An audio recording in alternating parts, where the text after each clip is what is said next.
श्री कृष्णाय नमः।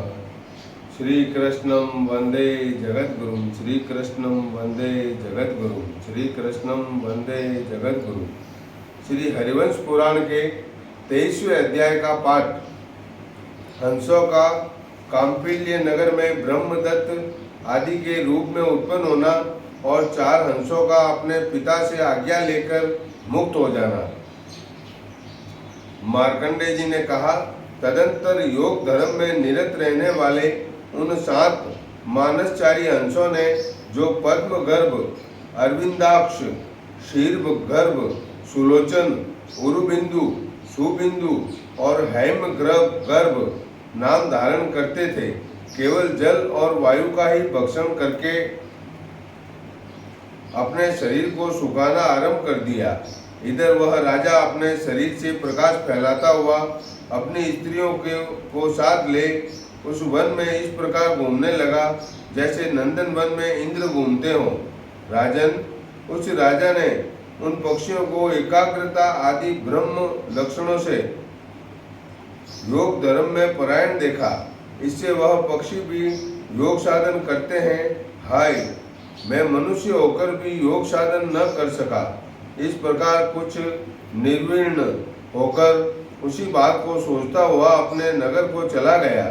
उसके अणुह नामक परम धार्मिक पुत्र था।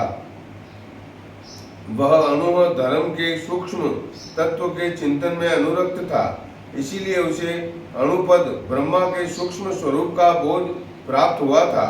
उसको शकु ने, सुख ने श्रेष्ठ लक्षणों वाली सत्यशील एवं अन्याय गुणों से संपन्न और सदा योग धर्म का पालन करने वाली अपनी कन्या कृत्वी अर्पित की थी। विष्णु, जैसा कि सनत कुमार जी ने पहले मुझे बताया था, वह सुंदरी कन्या कृत्वी पितरों की ही बुद्धिमती कन्या पीवरी थी। वह सत्य धर्म का पालन करने वाली नारियों में श्रेष्ठ थी। पुण्यात्मा पुरुष भी उसके स्वरूप को बड़ी कठिनता से समझ सकते थे। वह स्वयं तो योगिनी ही थी ही, योगी की ही पत्नी और योगी की ही माता भी थी। मैंने पहले पितृकल्प के समय में ये सब बातें तुम्हें बताई थी। राजा विभ्राज अणु को राज्य सिंहासन पर बैठाकर प्रसन्नचित्त हो पूर्ववासियों से विदा ले ब्राह्मणों से स्वस्ति वाचन कराकर जहाँ वे साहचारी हंस रहते थे उस सरोवर पर तप करने के लिए चले गए। वे उस सरोवर के तट पर सब कामनाओं को त्याग कर निराहार रह वायु को ही पीकर तपस्या करने लगे। भारत, उनका यह संकल्प था कि मैं उन योगी हंसों में से किसी एक का पुत्र बनकर उत्पन्न होऊं। मैं भी योग धर्म का पालन कर सकूंगा। इस प्रकार विचार करके वे महातपस्वी विभ्राज बड़ा भारी तप करके सूर्य के समान सुशोभित होने लगे। पुरुषश्रेष्ठ, उन्होंने अपने तप से उस वन को विभ्राजित प्रकाशित कर दिया। इसीलिए वह सरोवर और वह वन भी वैभ्राज सरोवर और वैभ्राज वन के नाम से प्रसिद्ध हो गए। राजन, इसी समय उस सरोवर पर उन योग धर्म का पालन करने वाले 4 हंसों ने तथा योग भ्रष्ट 3 हंसों ने भी अपने शरीर को त्याग दिया।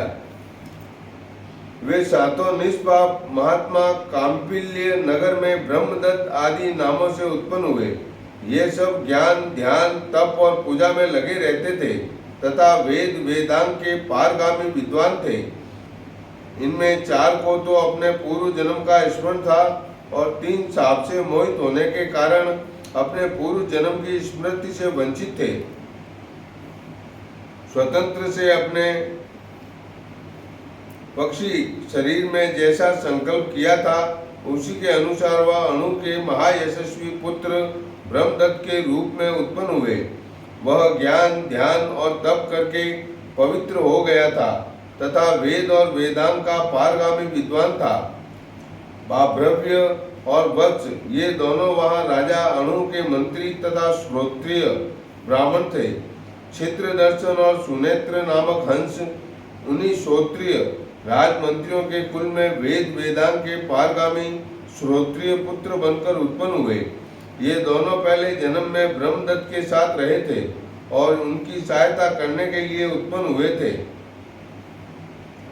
इनमें जो पूर्ववर्ती 6 जन्मों में अपने 7 भाइयों में से 5वां होकर उत्पन्न हुआ था, वह कवि 7वें जन्म में पांचाल नामक श्रोत्रिय हुआ और छठा खसरम कंडरीक नाम से प्रसिद्ध हुआ। इनमें पांचाल बहुच अर्थात ऋग्वेदी था तथा आचार्य पुरोहित का काम करने लगा, और कंडरीक छंदों का गान करने वाला सामवेदी तथा अथर्वयु यजुर्वेदी हुआ। इस प्रकार वह 2 वेदों का ज्ञाता था। अणुओं का पुत्र राजा ब्रह्मदत्त सब प्राणियों की बोली को समझ लेता था। उसकी पांचाल और कंडरीक से मित्रता हो गई। ये तीनों ग्राम्य धर्म संसारी पुरुषों के धर्म में मग्न रहते थे और काम इच्छा के वश में होकर चलते थे। इन्होंने पूर्व जन्म में जो सत्कर्म किया था उसके फल से ये धर्म, अर्थ और काम के तत्वज्ञ हुए। राजाओं में श्रेष्ठ अणुह निष्पाप ब्रह्मदत्त का राज्य पर अभिषेक करके स्वयं योग साधन कर परम गति को प्राप्त हो गए। असित देवल की पुत्री जिसका नाम सनंती था तथा जिसका तिरस्कार करना किसी के लिए भी बहुत कठिन था, राजा ब्रह्मदत्त की धर्मपत्नी हुई। उस एक भाव ब्रह्म भाव से संपन्न नम्रता की मूर्ति, योग धर्म का पालन करने वाली संतति नाम की श्रेष्ठ कन्या को ब्रह्मदत्त ने देवल ऋषि से पत्नी के रूप में प्राप्त किया था। भारत जन्मों में 5वां होकर उत्पन्न होने वाला पांचिक कवि पांचाल हुआ, छठा कंडरीक हुआ और 7वां ब्रह्मदत्त हुआ। जो शेष सहचारी पक्षी थे वे कामपल्ली नगर में अत्यंत दरिद्र श्रोत्रिय कुल में सगे भाई बनकर उत्पन्न हुए। वे चारों धृतिमान, सुमना, विद्वान और तत्वदर्शी के नाम से प्रसिद्ध थे और वेदों के अध्ययन करने में लगे रहते थे। साथ ही योग साधन के लिए ग्रह त्याग का अवसर ढूंढते थे अथवा अपने सहचारियों के भोगाशक्ति रूप दूषण पर भी दृष्टि रखते थे। इनकी पूर्व जन्मों में जैसी वैराग्यपूर्ण बुद्धि थी वैसी ही इस जन्म में प्रकट हुई। अतः वे सब सिद्ध पुरुष योग परायण हो घर से चलने के लिए उद्यत हुए। तात जब उन्होंने अपने पिता से पूछकर जाने का विचार किया तब पिता ने उनसे यह बात कही, तुम लोग यदि मुझको छोड़कर वन में जाओगे तो यह तुम्हारे लिए अधर्म ही होगा। तुम लोग मेरी दरिद्रता दूर न करके तथा पुत्र द्वारा सिद्ध होने वाले प्रचुर प्रयोजनों की भी सिद्धि एवं मेरी सेवा भी न करके कैसे चले जाना चाहते हो? क्या यही उचित है?